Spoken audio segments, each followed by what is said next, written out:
3, 2, 1. Hello, Lobsters. Hello. Welcome back to the Lobster Fight, the most listened to podcast in Monaco and soon to be the world as well. Just put that one out there. Don't know if it's true or not, but it will be someday. It's all about the power of manifestation. It is. You're very right. Thank you very much for that, Sean. Today, another very special day, as every single day we have an episode, because today we have a very special guest, our many times announced very dear friend, Andrea. Thank you for having me. How are you, monsieur? Very good. Very good. Thanks. Lovely, lovely, lovely. Today is gonna be an easy chat about different aspects of our everyday. The three of us. We want to hear a little bit about Andrea. Obviously, we have spoken about you a few times in the podcast, but now there's a face to the character as well, and we'd like to also, ask you a couple of different questions, trying to get to know you a little bit better. Are you keen for that? Very much. Looking forward. Very exciting. Right then. Well, let's start off with the basic elementary type questions. The small talk nobody really likes at the beginning, however, I believe could be quite the cool contextualization. Andrea, where are you from? I was born in Milano, Italy, Mm-hmm. and that's where I'm from. But I lived there until I was just 13 years old, and then I moved to Lugano, Switzerland, which is the Italian part of Switzerland, where I lived until I was 19, and grew up quite a long time in Lugano. So I like to say that I am from Lugano usually. That's I feel more a part of Lugano. And then I moved here to Monaco. So that's the path I've been walking. Amazing.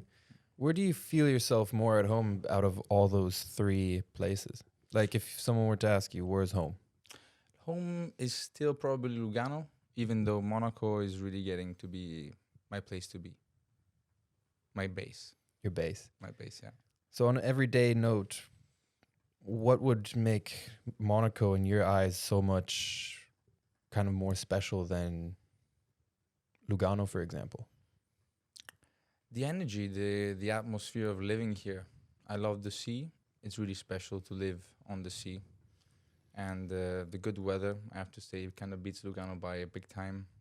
Both the temperature and then the weather in general. And, the circumstance as well. I guess they're both really great places to be. I love Lugano very much. I think in my life, for some situation, I will even go back living there. However, today, really, Monaco is what gives me the biggest, most right energy for my current age, life situation, and being. It's cool. It's cool. Yeah. Very cool. I wouldn't be as happy. I'm sure I wouldn't be as happy moving right now back to Lugano. I would suffer it. Interesting. I think for me, I can totally relate to that. Coming from a place where there's also, let's say, a little bit colder climate, Yeah.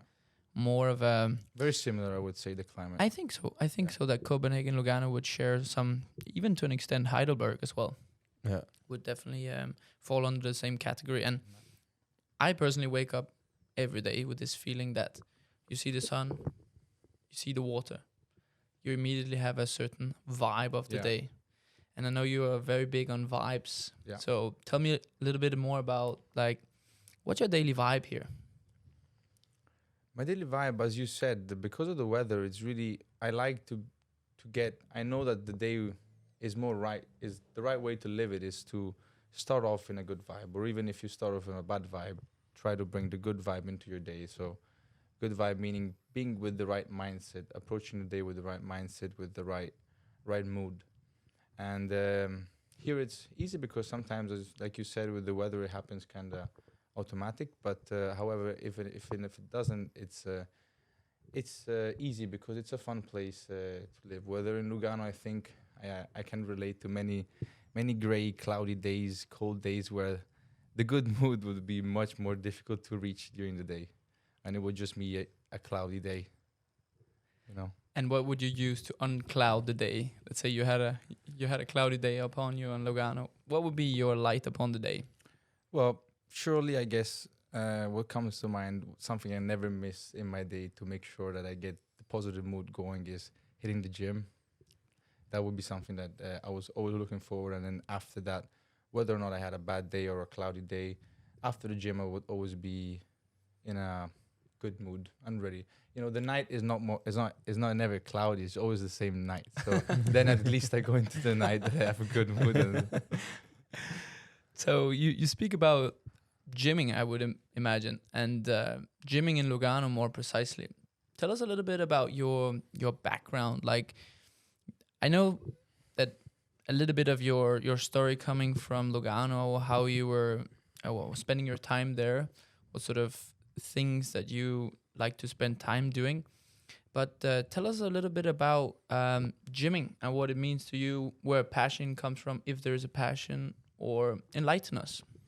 so first, I want to say that I knew this question was going to come up. So I kind of brainstormed a little bit in my mind because I felt that, that knowing me, gym is a very important part of my life. It's one of my main passions. And so I had thought it through, and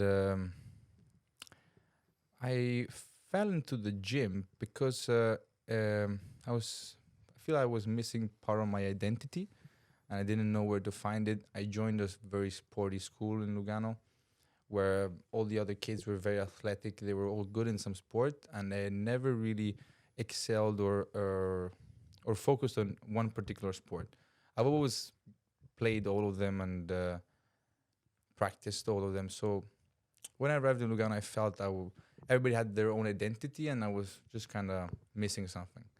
So it happened to be that because I was in an American school and gym was a thing, especially in high school, I arrived in middle school, but obviously you're looking onto these big kids. You're all skinny kids in middle school, and high school, they're all looking huge and buff. So I figured also my father motivated me to start training, because he's like, you're a man, you need to do some push-ups, just do some weight training, get in shape, because I was literally like in any shape whatsoever, just eating some snacks and chilling it out, being very comfortable. So I happened to get into the gym, and because of the environment in that school, you can imagine an American school, how the gym environment would be, especially with American students studying there. It was very easy to get that passion through. The first passion I got with the gym that got me really hooked was bodybuilding. Bodybuilding was my main passion at the time.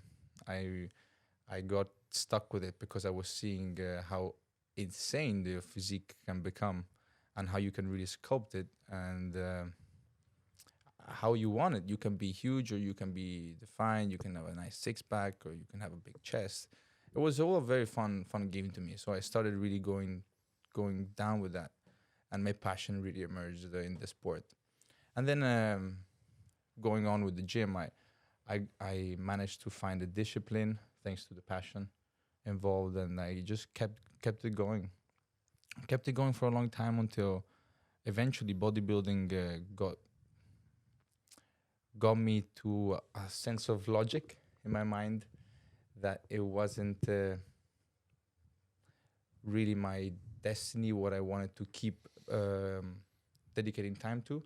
But I didn't want. At that point, I was kind of scared of losing the gym, so I managed to open other doors into the gym world, and I opened other doors such as functional training, training body weight, training calisthenics.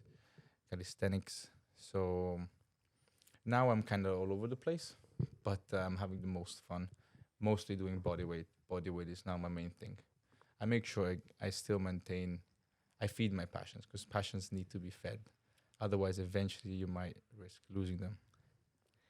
That's a great way to put it. I'm very intrigued by the way that your, let's say, something that first was just a pure interest due to your circumstances or your surroundings came into being a passion, which you now use as a key element in your everyday to enhance your day. I remember meeting you first time.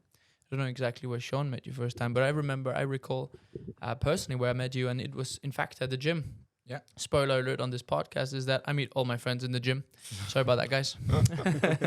Andrea is no exception. And I was pretty interested in the way that you were attacking the gym, because you had this very distinct way of being extremely focused, extremely into the moment, into what you were doing. you weren't, let's say, arrogant in the way that you didn't want to say hello to anyone and stuff, but you were extremely focused about the task at hand. Yeah. And I see that with you as a very, very cool ability that I very much try to aspire to get as well. Is that something that at a certain point you were trying to help others with, or has it just been like you're just doing this for yourself? You're just in the gym only for yourself, or do you have a passion also to like to elaborate it onto others? Because I feel that passion, to be honest. I do have that passion. In fact, now that it's the right time to include it, I missed a stepping point in my gym past my gym career, where I ended up working as a uncertified personal trainer, meaning I never studied to be a personal trainer, nor did I get any qualification for it. But I was searching for a stage to work in, to do a work experience after I decided not to go to university, and my father had found me a job which I did not like, so I had to find another job really quickly in about a week, so that I could do something that I liked. And the only job I could have thought of was working in a gym, because that's what I know how to do. And especially I see many personal trainers work in a gym with machines, and I know that I could have absolutely done that type of personal training with machines. It's very easy to teach.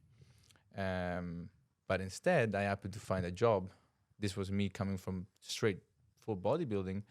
Happened to find a job in a only functional gym training, which for me at the first was kind of scary. In fact, I started off not being intended to train, because I told the lady that she knows that I told her I was coming from just gym training, so I had not really much creativity or idea of how to train somebody just with a mat. It was quite more challenging, you know it. And so there I started training, but already actually in high school I started training with my friends, with my buddies. We started training together, and of course I was the most passionate, I guess, of all. So I was helping them throughout the training together. I always transmitted my passion and helped other people train. I really liked that, of course, with the right people. But when I started working in the gym, I found out that because I managed to gain the confidence, after a while, she eventually had me start personal training, and it was started from training 2 people, training 3 people, training classes of 7 people, 8 people, and I was just full on to it, because I got the confidence. I had my coach, my friend, my colleague. He was 35 years old, was the best guy ever, who taught me all the insights that I needed to know to really get the right view of how to be healthy and how to get the best out of training, and all the secrets of behind functional training that I was really missing out on. So I opened my mind a lot, and when I started doing this job, I was feeling so great, even though my pay was incredibly low.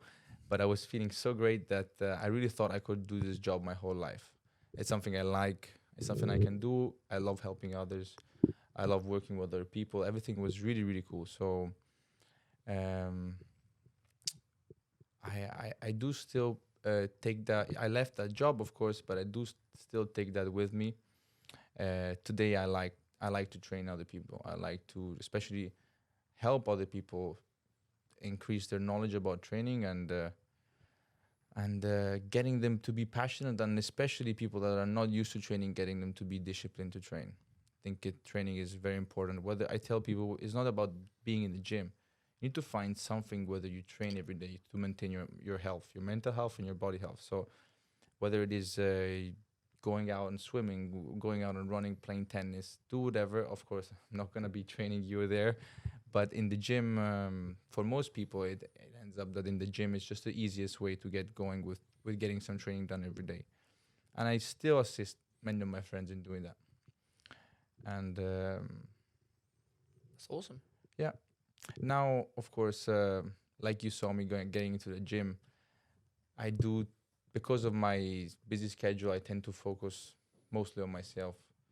I have limited time to invest in myself as well. So I will most of the times be training by myself, or now training together, which of course We help each other just push ourselves better. I don't need to teach you any training. We just obviously share knowledge together. But I wish I had more time today to dedicate to some friends to really help them get to it. Well, I But- can say out of my own experience, you definitely helped me a lot. We did help you. Yeah. I mean, if we think about it, when I first met you, I met you in the gym as well while I was tagging along with Freddie. And then from then on, then we just carried on the entire kind of fitness journey. And Yeah. you were a very, very inspiring part in my entire kind of journey until this point already, of just really being able to make me feel like, excuse my French, but like a little bitch sometimes. Thanks for that one, John. Thanks a lot. But like for example, when we were training in Milan, yeah, I remember that. that was a very, very intense body weight training. Yeah, and it's Or I- something that I guess other people don't really look. If they spend a weekend in Milan, they don't really think about hitting that tremendous 1 hour and a half training and kill themselves. They just think about chilling it out, enjoying Milan, seeing this, and doing some Milan activity. But it's just adds to the mental. How you say? It just adds to the mental situation of living in Milano, of enjoying the place when you get to also do some fun activities and doing something that's good for you, other than just chilling it out, being Chilling it. comfortable. You know, Yeah. training will always add to the experience you're living anywhere you go. Of course. And it didn't feel like we were missing out on anything. No, like exactly. it was actually It's just 1 hour. It's it was just 1 hour, 1 hour enrichening- and 30 minutes. Exactly. And it was just enriching the entire experience more, because that's something that burned into my brain. Absolutely, yeah. And it was You amazing. know, with you, it was easy because you got to it from the start with us with a mindset.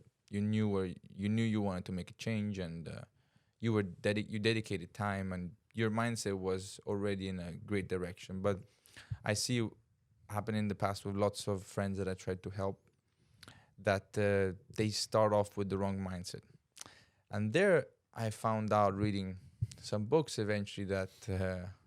Like the Goggins book, which we will elaborate another time. Otherwise, we'll start speaking for 3 hours.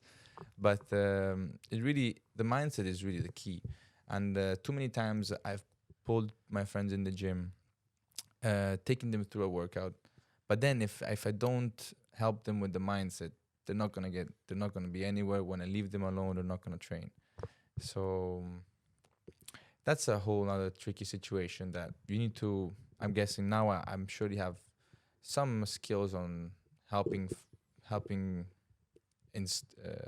install the right mindset before we start. But it's definitely a part which takes much more thinking and dedication to give a friend. Very well, very, very well. I remember actually speaking with you of an interesting topic that maybe covers a little bit what we're speaking of. You recommended me, probably after I'd known you for about 3-4 months or something like this, a cool book. Yeah. And this is not going to be a book review podcast, even though we do talk about books quite often. But the name of the book was, can you help me specify the title of the book? Absolutely. How to Win Friends and Influence People That's it. by Dale Carnegie. There you go. Yeah. And that book for me was a very cool experience to go through, to analyze, but also to compare with you what your findings of the book were. And the title of the book might sound a little bit like egoistic, how to win friends. Yeah. But in fact, it's very different, let's say, approach that you have once reading this book. Could you maybe enlighten us a little bit about this and how you use it on a daily basis, or how you maybe incorporate it in your, I don't know, in your everyday? I can speak of mine, but I'm more interested in your way of let's say thinking of the content of this book. If there's anything that comes to mind, some sort. First of all, before we speak and say our opinions about the book, I definitely just advise to buy the book, because if you haven't read it, it's a must read 100%. It will add to already many things that you know, but it will help you do exactly what the title of the book says, how to Yeah, win but friends and yeah, the influence thing people. is exactly that. It sounds a bit weird, the Yeah. title, So but it's let me go through it a bit so people can understand what it's all about. Really, it's all about social relationships, and it's an important mind opener on how to really get through situations that happen in your subconscious, which is things that really you wouldn't really think about them unless you sort of um, prepare your subconscious to start thinking differently, so that then these things can automatically happen.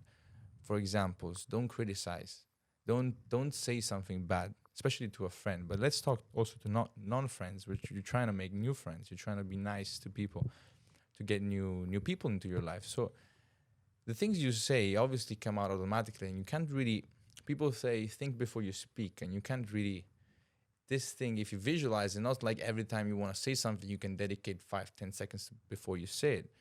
Of course, if you do, you will do a benefit. But to do that automatically, to always think about stop before you say things, sometimes you will just spit things out, and to not spit any bad things out, and to make sure you always say the best thing you can say to somebody is to read such a book that will give you the insight on what's really the ways and the ways of thinking that you must understand in order to be prepared for being much better at social relationships. It's key facts that when you read them, I will outline some of them now, but when you read them, they will just click in in the logic of your brain, and you know that these are things that you need to do, and you know that you make these mistakes every time. But then the book takes you through a whole sort of mind changer. It changes your mindset. How you view social relationships, when you finish the book, you will view it completely different. You will understand what are the key concepts of really making friends, of being successful with being successful with other people, with treating other people, and with being successful in relationships. And this is a book that when you finish reading it, it says at the start, it says you need to read it twice. Unfortunately, I haven't read it twice yet, so I'll try to go back now and it as much as I can to give you some of the best insight. And maybe the insights you use the most, if there's any yeah. key points. Well, definitely the most important one, as I mentioned, is it teaches how it's so important to be wired to never want to offend somebody, because what will offense bring you? It will bring you a negative situation. It will bring you discussions. The book teaches, now that I mentioned discussion, it teaches a great thing, a great concept, that is discussions lead to two persons disagreeing more with each other. This is discussions. So discussions is something that is negative, and it should never happen. When you not, because when you read this, your brain wires on this concept of not having discussions, so that then if we start speaking about something and we certainly get to express our own opinions that are contrast each other and with the wrong tone, I already know that I can classify the situation as a discussion, and I already know while I'm in it that this is negative, and it's just going to bring to you being more sure of what you think and me being more sure of what I think. And we cannot have the mind open to listen to each other and agree. So discussions are negative, and we should never do them. And so we should always focus on. There was another word used that is the words instead of discussions. That is, let's just say you should talk. Talks are you should never bring a talk to be a discussion. This means to not make it into a discussion is giving respect to the other person. You're not judging him, because it becomes a discussion when you say something and I say that's stupid, and I say that's wrong. That's wrong. I am judging you. I'm saying if it's especially your opinion, it's absolutely not going to be wrong, right? It's going to be just your opinion, for instance. So then this will create a defense inside of you where, well, you know it's not wrong because it's your opinion and you will want to prove it is right. But if I keep saying the wrong things, I will just fire more up this discussion. So um, I'm kind of losing where we started. Ah, no, okay, I got it.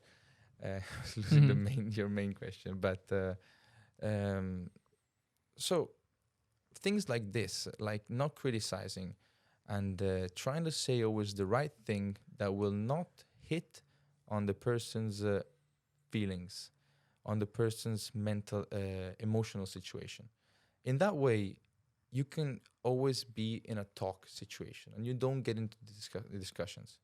For me, it has been great reading the book and challenging myself, being at work with my dad. I work with my father, who, of course, often being my dad at work, we get into discussions many times.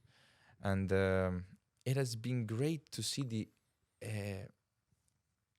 application of this, of the reading that I did. But where before, every time we would just be shouting at each other, and it would always end exactly like the book said. I would sit down and think, he's wrong, I'm right, and he would just be like, he's a retard, I'm right. He's young, I'm right. Now when these things happen, at least, even if I don't, even if you don't get the other person to change their mind or to understand you, to listen to you, but at least you don't bring it into discussions where then you feel worse with yourself, or then you have anger inside. So if I see that the talk that I'm doing with him, it's becoming a discussion, I will break the talk before it becomes it, so that at least we don't get into this big conflict situation where we just sit down and we don't want to speak with each other anymore. This is great because this, other than this, helps nourish a relationship. Meaning that if I sit down with a person and I meet him, and I see that there's many things that we can get on conflicts for and get many discussions, because we're very different with very different types of thinking. If none of us has this concepts that the book expresses in their head as any idea or has never read it, discussions will emerge, and we will not be will not be nourishing any types of relationship. We will not be having a relationship as a friendship. Instead, if only, at least if I know it, I can already change the things around and make it so that if I ever feel that we start speaking and it's getting into a discussion, I can I can calm the waters down.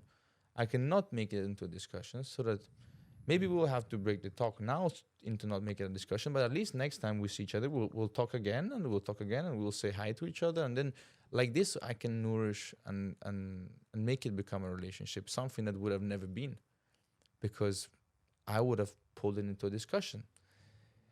It's the book. I love the book because at the end, what I really love about it is that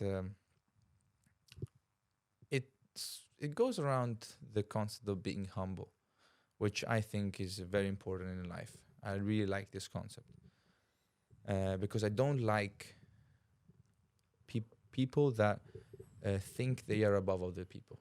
I think we are all at the same level. We can all become better versions of ourselves. And of course, you might have characteristics and you might be at a higher level than what I am now. But the only way I can get at your level is if really you make me feel like I can. If you tell me I can't, or if you start judging me, then this is how I'm sure that it will be harder for me to get better. So being humble is the characteristic in the personality that helps you grow all the other people around you, and you're not pushing anybody down, which is very important. And in this way, all the things that the book says, if you embody them and use them, and wire your mind to be like that, to say always the good things, at the end of the day, you are being a more humble guy, and you're pushing everybody up. This is the most satisfactory feeling you get from reading the book. It's fantastic. You really see your friends becoming more kind with you, more they smile more at you because you stopped saying old judgments. You've stopped saying that they look bad or that they shouldn't be doing this or that this that they do looks stupid. You just let them be, and and you and this way you understand people better. This is why the book says how to win. It says the word win. It's not how to make friends and influence people. It's how to win friends. Because you're really winning the game. If you know these concepts in your mind and you wire yourself, you're going to be on top of social relationships. That's a game. And like I said, criticism, don't judge, and discussions won't get you anywhere. These are some of the main things I remember from the book. But there are so many more things that are important. One of the things Freddie loved the most from the book, which me and him practiced together, also Sean, of course, but it's something that Freddie does so well he embodied so well, is making sure that you remember people's names. Because in the book it says that a name is to that person the sweetest and most important sound in the entire world or in the entire universe, which is that when you call somebody by their name, you're automatically giving them a sense of importance. You're realizing they are there, and you love this concept so much because you're already focused. You both focus on being very kind to other people, and this was just like such an easy thing to do that you didn't put too much importance before. You meet a waiter at the restaurant after he's kind and he's been giving you a good service. You ask him what's his name, so then you can keep calling him by his name. He's gonna be more happy than if you call him sir or if you call him excuse me. And that's great. And so, just one tip that Freddie does that he transmitted onto me is like open your notes on your phone. And when you ask names, make sure you write them down so that then when you meet those people again, which is people that you might not be seeing very often, you can call them directly by their name, and that will absolutely be a mood changer for them. And you'll already be at the top of the social relationship with them because from there on, they will just want to speak to you because they see that you see that they're there, you know. It's cool. I think it's just the you've taken us through a little journey of humbleness and empathy with people, which I think is one of the greater passions to have, to, let's say, train it on a daily basis or at least often. I think something very few people do, but something I notice, at least with you, that you are very capable of as well. And it transmits to others in one's surroundings, in my feelings. And it's something simple to do as well. It's not something where you have to completely change your entire world. Like, you don't have to be a different person. No, exactly. Like, it's I think you're really becoming your more true self. If you're a kind guy, if you're a good guy, you wanna do good to the world. This will just help you evolve into that person that you already are and just be the much better version of it by not being better to you, but being better to everybody else. That's just the second step. You know, everybody, of course, you must come first. Your main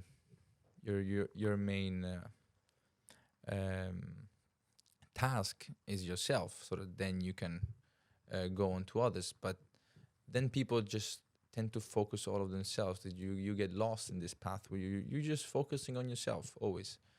And if you read such a book, it will help you get on to that second task, get on to helping other people, that will then consequently go back to you and benefit you in 1,000 ways, and then it will bring yourself up as you give all the others energy and time. It will automatically help the first task of helping yourself, because it will bring you 1,000 benefits, so many that it's hard to describe them all. But just making new friends, making new connections will bring you to making new life experiences, new life adventures, new, more mind opening, hearing new people, new stories, understanding, being able to understanding other people.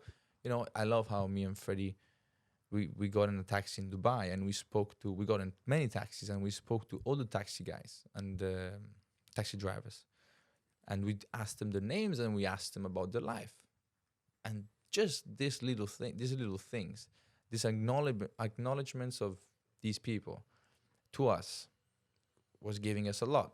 It made us live Dubai and understand Dubai in a much more profound way. I remember actually a little anecdote to that, which I remember one guy from Nepal, I believe his name was maybe Salvador, Okay. that we got in a cab ride with, and practicing the power of now and also how to win friends and influence people. We genuinely asked for the person's name, as you said, and then later, I believe the day after, we were in another cab ride with another Salvador from Nepal. Yeah. And I thought that was such a coincidence that we had two of the same named drivers. Yeah. And I remember that we looked at each other and be like, is the same person? is the same person? It's like, not too sure. Don't look exactly the same. So we asked the guy, do you by any chance know another Salvador? That's so funny, mate. Yeah. And it turned out that these two were roommates. Yeah, they were roommates. Amazing. And believe me, they were really roommates. He called up the other guy on the phone, and we spoke to the guy. We spoke to both of them, but especially the guy before him, the other Salvador. We spoke to him a lot, and so it was really him. It was incredible. And he had driven us to... But this guy was not from Nepal as well. He was from another place. I think they're both Nepalese. Oh no, you're right. They were They were both both Nepalese, You're right. that's you're why right. You're right. I found it so coincidental. Yeah. Exactly. Same it- place, same name, It's incredible. Same job. same job as Same well. job, Yeah. And also same approach to being quite nice to Yeah, us. very nice. That's the thing, that in the taxi ride right there, we were all equal. We're all the same. And us asking, caring interestingly about the person's life, gave us a great taxi ride, but also a great feeling of, I don't know, community in some way, like realizing that we've had two persons that were living together, in fact, shared a funny moment with them, realizing that we'd actually recognized each other. And how small the Yeah. world is as well. Correct.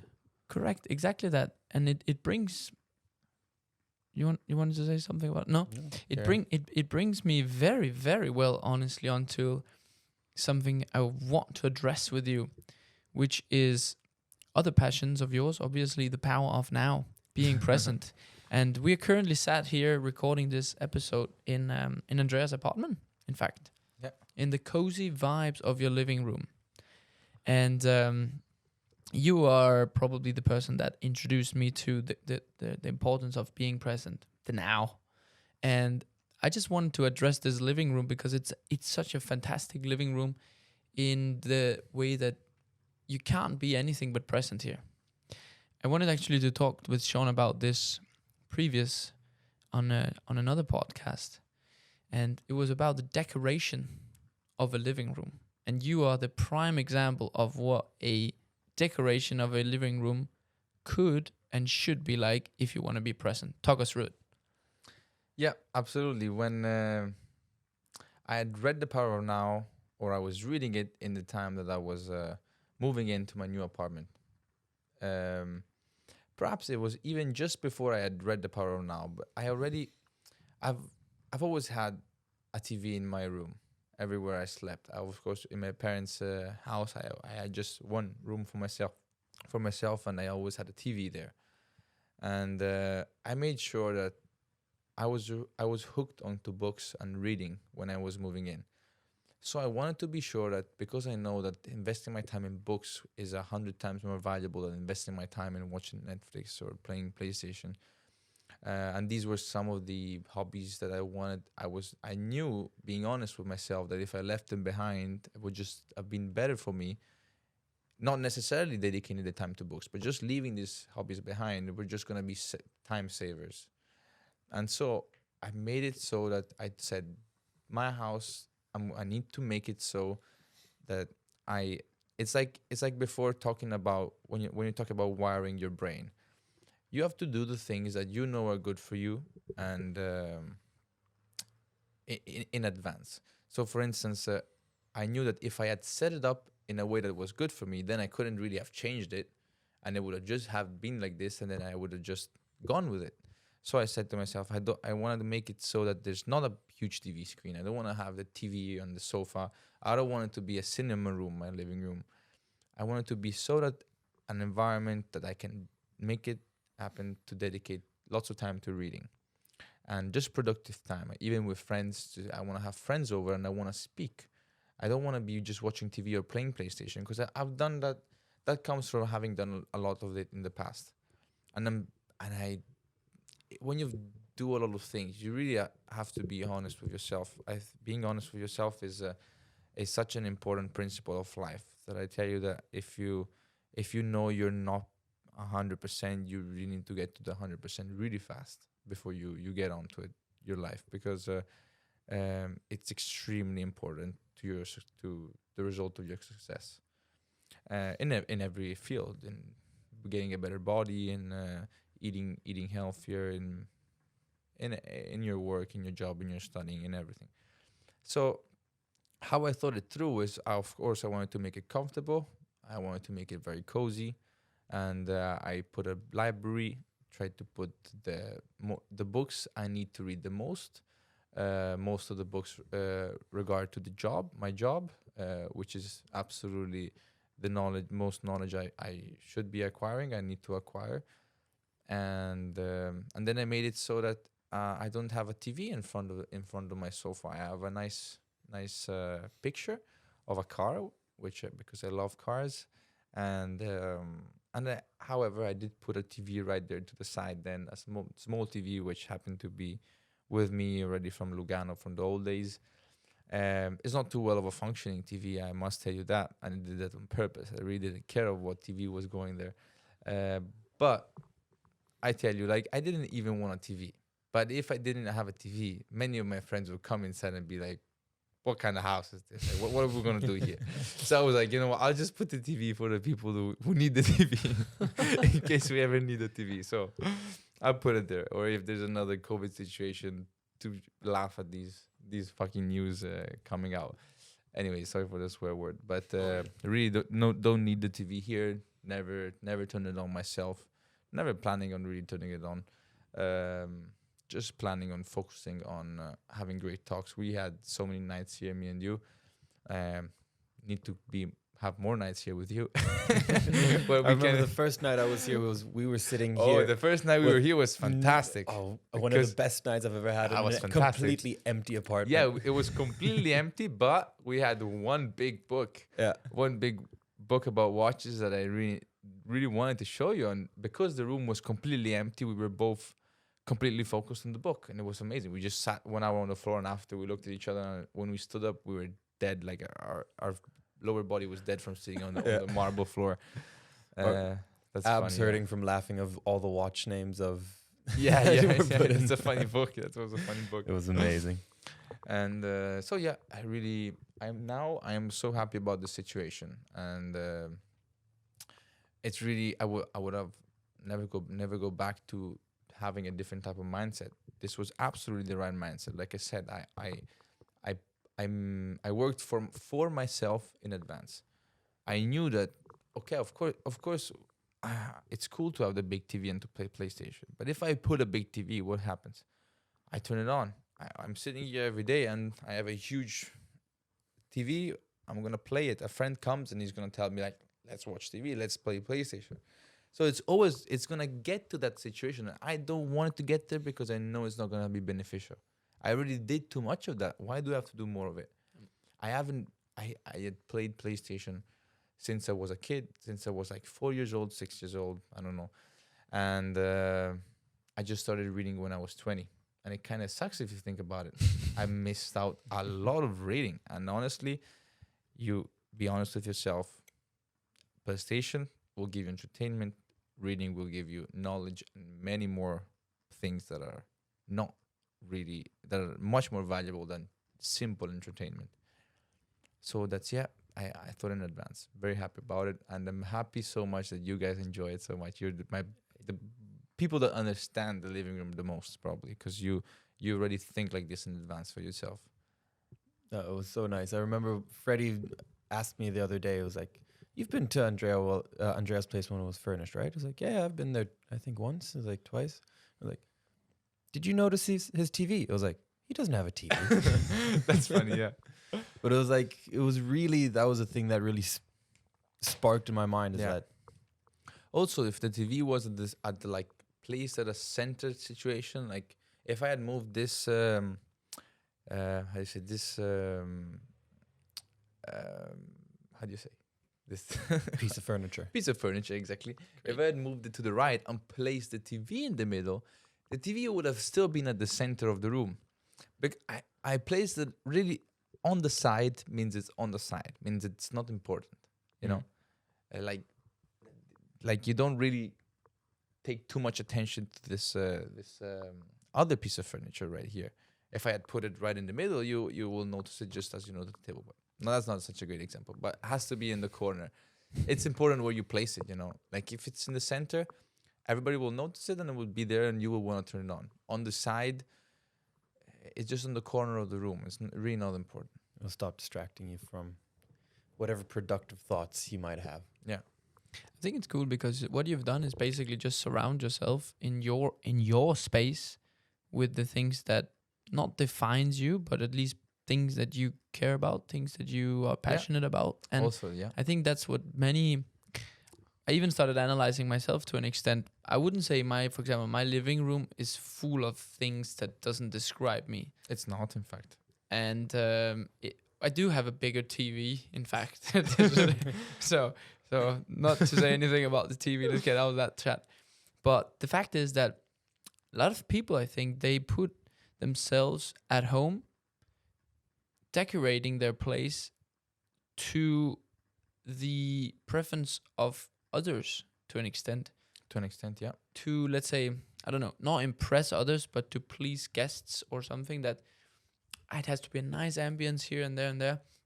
Instead of just being that this is my space, this is where I'm going to spend a lot of time, it should be reflecting my personality. And I think it's something Absolutely. you've done extremely cool. We are surrounded by, guys, just to give you a little visual for the non-video watching listeners, there's lots of art on the walls.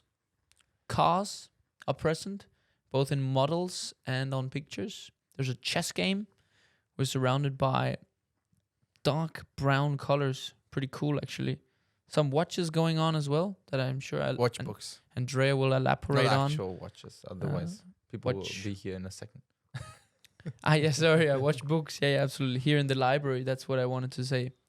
And it is something that for sure we will be addressing on a potential future episode of exactly what's up with watches, what's up with cars. Yeah. And but for me, it's such a cool thing to be in a place where I feel your personality so well, and it's an absolute pleasure to be here. Actually, I was thank you for that. I really, like I said, I so much appreciate how much you two guys appreciate this place and how it came to be. But it's interesting how it was actually coming out off in that sense. I had figured out the TV situation. That thing I had figured it out, right?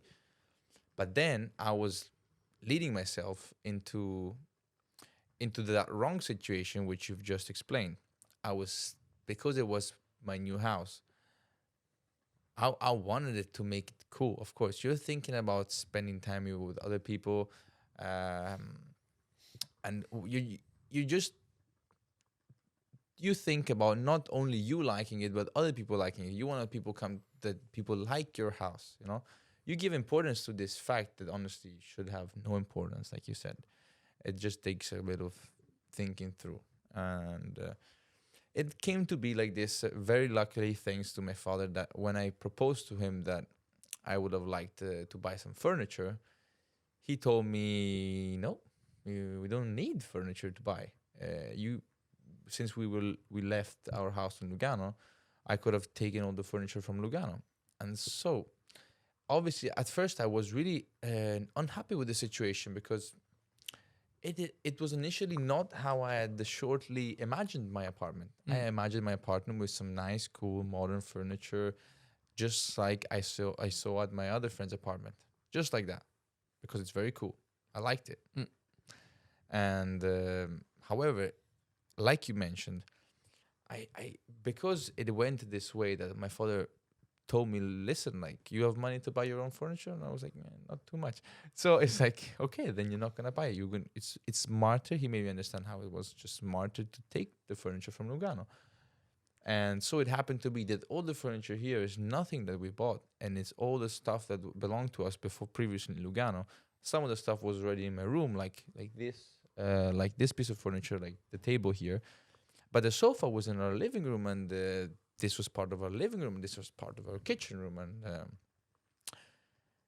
now, fast forward, this situation has made it for me 100 times more special, because not only I have put here furniture that I'm already familiar with, and it has already some value, emotional value to me, but then it's also really, if I come down to earth with myself, it's really the furniture that I like most. Maybe I like it because I've had it for 10 years, but I do like it most. And even the fact that just made the smartest decision of not wasting money on, instead of having just a modern sofa that looks different, but it's not maybe even more comfortable. That gives a lot of satisfaction as well. But that's not a situation that can happen for everyone, I guess. But it's just great to you must think this through. I think also for yourself, like you said, it not just the television things, but the furniture and putting the place to be exactly truly how you want it, because it's your personality and not caring about what other people think, will add so much to your house, will add so much to your space. This is your space. Focus on it being that, because if you make it into somebody else's space, or how your best friend will make will be very happy in it, it will just never become that special place. And be living my whole life with my parents, I really needed this special place of mine where I can really find myself in my own space and be comfortable with myself. I imagine today, if my room was all modern furniture like I wanted it before, I wouldn't be comfortable too much living here. Like, it would just be a house that if tomorrow I have to leave, I would leave without too many emotional affection. Whereas now, because I made it truly my house with exactly like all the things that I like, all my car models, books, this sofa that I really like, and I've sat here with so many of my friends and enjoyed so many talks and stuff, and it just made it truly special, where I don't see myself. I think this sometimes, how from the satisfaction I get from having made, from have things having went this way, that this has become my space, my place. I think myself, if I have the money when I'm 28, 30 years old to move out and get myself a much better apartment, I won't have to do it, because I will be so good here, so attached to here, that I can just save that money up and just keep living here for as long as possible, from until I have kids and I really have to move out. There we go. Like, that's a cool thought. That is Like cool. that, and I know I created something where I know that the benefit is not 1-2 year. It's like everlasting. Mm. I could stay here for I could have this house forever. Never get tired of it. Will always be my own space. It's a cool thought. I think Extremely it's- cool. Now that you get, it's cool to move into a house. Like I said, this happened to me kind of a luck, kind of thanks to, of course, thanks to my father, thanks to many situations. It was a lucky situation that happened, that it came about to be this way. I could have made it wrong.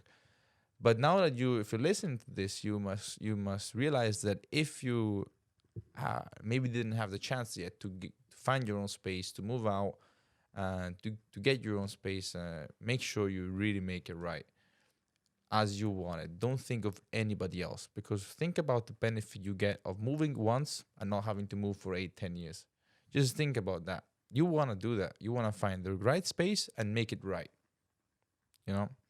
I think it's cool. It's just staying true to yourself. Doesn't even need to extend only to one's apartment or house or something. Something that I believe that is in your character is you just being quite true with yourself. Yep. Not too influenced by what other people not necessarily think of you, but you don't spend energy in thinking too much to please others. You're very, very nice, having spoken about how to win friends and influence people, the humbleness, the empathy. But going back to your training that we were speaking of, it's just you at the center, giving you the maximum attention, but giving your surroundings absolutely only good side of yourself. It's very kind you say that. I think I do that. Think for myself, not get too influenced. But I tell you that I'm still at a stage where I do get a lot influenced by other people, by what other people think. It's something I'm working on. It's something that the power of now teaches you. By being in the now, by being present, you are equally not thinking. You're not in your mind. Not being in your mind will allow you to not think of what other people think. You will be truly present and truly yourself. That is probably the golden part of the power of now, which is so great. And which is why I'm practicing a lot, and I enjoyed the book a lot, because also having this mind thinking going always of other people think probably is the biggest like pressures and headache you can get sometimes, and it's what really can bother you. Um, Especially if somebody then expresses directly to you what they think and what they feel and stuff, then that influence becomes really like realistic, and can bother you a lot if you were already thinking about that. So I still that still does happen. I do get influenced, and I don't like it. I realize it when I do. I absolutely do realize it, but it still happens, and don't like it too much. It's awareness. It's awareness. Yeah, I'm happy about that. The Power of Now is a book that helps you gain a lot of awareness. So from reading that, I did gain lots of awareness and thinking into the situation of just not thinking where I'm around. Being present. Being present, like I said, helps you. When I get into an environment where I know there's going to be lots of people, and they're all going to be, I'm going to be walking in a place maybe, and lots of people are going to be looking at me, and knowing maybe many of these people, I know that they're gonna say something, or they're gonna start judging, let's say, to say it all. And I prepare myself to walk in and absolutely be 100% present of where I am, what I'm doing, so that I can walk in and there's nothing going through my head other than looking at where I am and enjoying the atmosphere of the now. Cool. So like that, it's like a hint of how to get rid of this influence, because the influence in today's world is so strong. Even if you have a social media account, like, I don't know, it just I mean, because of social media, because of where the world is now, influence is stronger than ever. We get influence. We look every day into other people's life, into what other people do, and you're always your brain gets in a certain sort of disease of always comparing yourself, your life, yourself, your mental health, your body to other people. And I see that is not right. And this is what I do, and with my body, with my way of being, with my sympathy, I compare it to other people, and I always think, you even like influence yourself automatically sometimes by the world we live now. By social media, you can just be putting him here and putting you here, putting yourself down by thinking that, by seeing something that looks like, tells, you're kind of like you judge yourself. You do that, and that influences yourself negatively, as if somebody else is judging you. Judging yourself is absolutely the worst part of it, which is definitely the one I'm getting close to abolishing. I'm not doing that anymore, thanks to awareness. But other people give influence, they give judgment, like we say. So not getting that influence, that's why I tell you, my honesty is like, that does happen. These things do happen. I love I said that. I am so happy. so yeah, I mean, working on it, it's definitely very tough. I think it's definitely, if you're not getting influenced by other people, you're absolutely on top of the game with yourself. You're very strong, and I'm looking to get there 100%. Very well. Very well. Do you have any comments to that, Sean? I just the more and more I listen to you, and the more we talk, the more I'm inspired just by the way you think. And You I two, j- I just you two. find it- I would say you two are not. You two are very good on the not getting influenced. You have your own very strong characters, and I think one major part that I can say, which we all three share, is that we start by loving each other. You love the person you are. You love the person you are. I love the person I am. We all love each each and every one of us for who we are. So, and you accept yourself. You really do. So, like in this way, this is the beginning. This is what I wanted to say before. In fact, adding to the argument, this is the beginning of stopping that influence, realizing who you are and accepting yourself, liking yourself, and falling in love with yourself. And there, of course, you need to realize that you might not be the best now, but you can be the best tomorrow, and you will be always better. And from there on, like all judgments becomes completely bullshit. Let's say. So, Great word. It becomes absolutely meaningless, because when you know that truly and you store that gold feeling in your heart and brain, then that's how you put everything, all the influences aside, and you're like, no, he thinks I should be like that. I don't think so. You can always pull yourself out in push the every negativity away. yeah, and just be sure, cultivate your inner self, your soul. Be always yourself. That's key, and that's probably the beginner step. And that's why we find ourselves so good together. You know why? Because we don't influence each other negatively. If we have to influence each other, we do it just for the positive things. We never share. This is not just in the How to Win Friends and Influence People. Of course, that book also goes on to talking about the influences and helps into this way of thinking. But we just share positive influence. If I think that you should do, if I have a negative thought about you, I'm not gonna say it. Not just because the book taught me not to say it, but because I see that you're also the fact that I see that you're in love with you. You like you accept yourself, so that you don't need to know this. Like if I say it, I might just look stupid, because if you put my influence aside, then I see that what I said is useless, so I don't need to say it at all. I could just keep all the influences for the positive things. But this is between friends. But even if other people are aside of you, the more you are in touch with yourself and the more you embody the person you truly are, the less influences you will get from outside. Like, for instance, Fred is a strong character. He's truly himself a lot.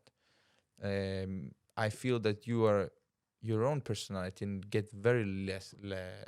You're the least influenced person. I can say that because you had a life experience where you became very strong with your character and you built a very strong personality, that you are the person you are. You love yourself, you like yourself, and you work on yourself, and you accept all of it 100%. So if somebody were to judge me, they would judge me most probably than you, because they know that with you, it was just going against the rock, where they can, I'm making an example, but if they see there's some space in me, they will like to throw the judgment to me, Whereas if you make no space, people will stop judging, people will stop trying to influence you, especially negatively.